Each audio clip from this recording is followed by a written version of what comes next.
This is Gamescom Studio on IGN. This is the biggest gaming event on the planet. It gets bigger every year. Here to tell us a little bit about how it comes together, Stefan Heikhaus, Director of Gamescom and Events for the German Games Industry Association. Welcome.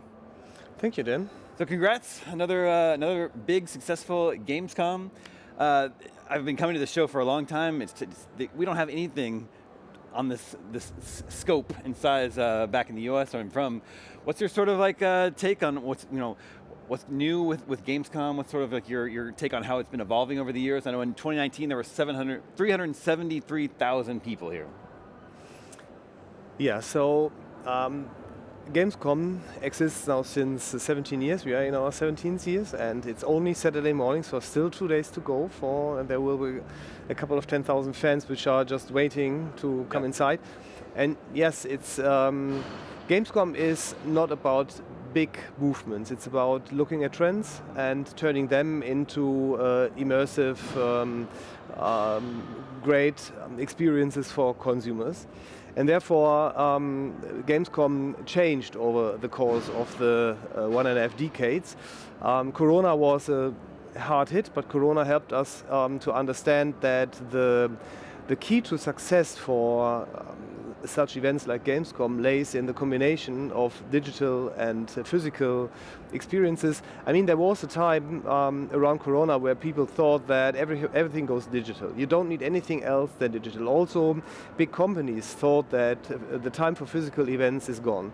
I think Gamescom is a very, very good example for that this is not true. And this year we also feel from the vibes from the exhibitors, but also from the consumers, that they all understand that this is the case. So the engagement of many exhibitors has grown over the time since COVID.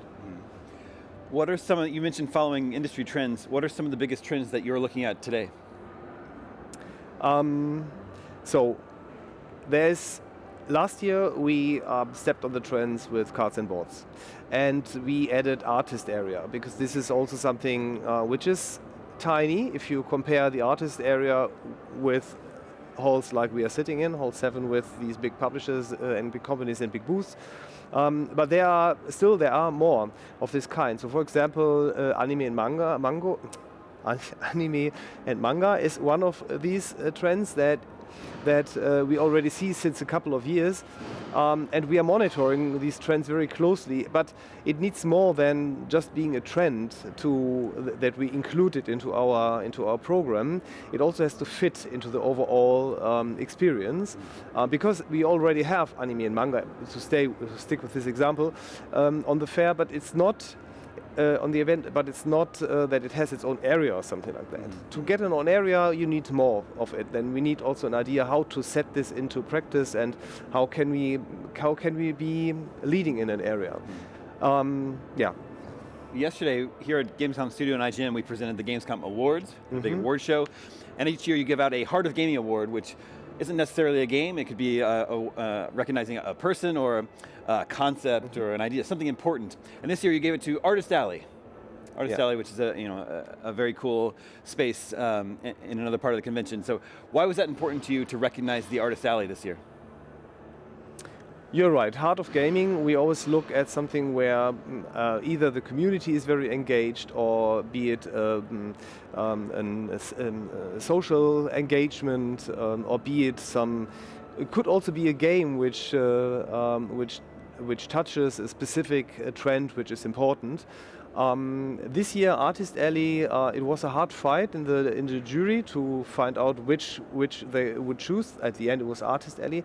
I think Artist Alley honors the engagement of these thousands or hundreds of thousands of people who love their characters, their brands, their games, and turn this into great pieces of artwork, be it paintings, be it figures, be it whatever their creativity tells them.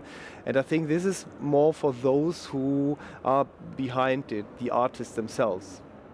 Speaking of the awards, really the game that swept the awards was Resident Evil Requiem, and Capcom walked away with numerous awards. But then also there's a couple other games that I think kind of like stole the show this year. One of them would be Lego Batman. and then one of them would be Hollow Knight Silksong, which we finally got a release date for that. So it's just interesting. It's great that you got this spread. You got Resident Evil on the one hand, which is as big and AAA as a game can get, and then Lego, which is a little bit more, family friendly, and then you have a small game, an independent game like Hollow Knight Silksong, and there's room for everything here at Gamescom. So I'd love to hear your take on that. I mean, this is Gamescom, right? I mean, is there any better example? Because we very often we talk only about the big booths and the big titles, etc. The important thing is that Gamescom is so much more. It's coming back to your three titles, it's family games, it's surprising titles. Okay, Silksong is not really a surprise. People are waiting since some time, but at the end it was a surprise that suddenly it's there, right? Suddenly we have a release date. And this combined with other areas like the indie area. Indie area for us has also grown massively this year. And I think that, look, I come. You can see it if you look at me. I belong to the more older generation.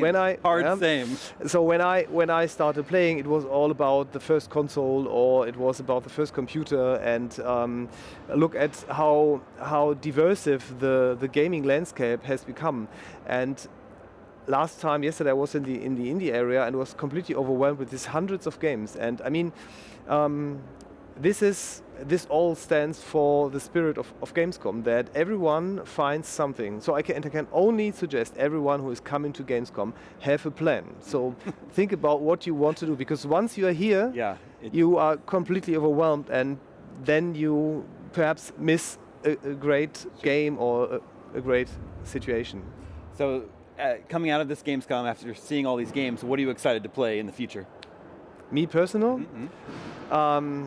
Okay, I don't know. It's no secret. So I'm not playing. I'm sorry? I'm not playing games. Okay. I played a lot when I was younger, but on the one hand side, I have a busy job. I have family. I have great hobbies, which are more around water and not so much about digital. So there's not so much time to play games. But I think that, and I'm just 1.5 years back in the gaming industry, but it feels like I can't hold it back much longer. So perhaps if you ask me next year, I might have the one or other title that I then tested myself. Okay, I'll check in with you next year. In spite of all that, you put on an amazing show here. So congratulations on another successful Gamescom. Thank you. Okay, if you've never made it to Gamescom and you love video games, the biggest video game convention in the world will return to Cologne in 2026. We've got lots more Gamescom Studio and IGN coming up in just a bit. Don't go anywhere.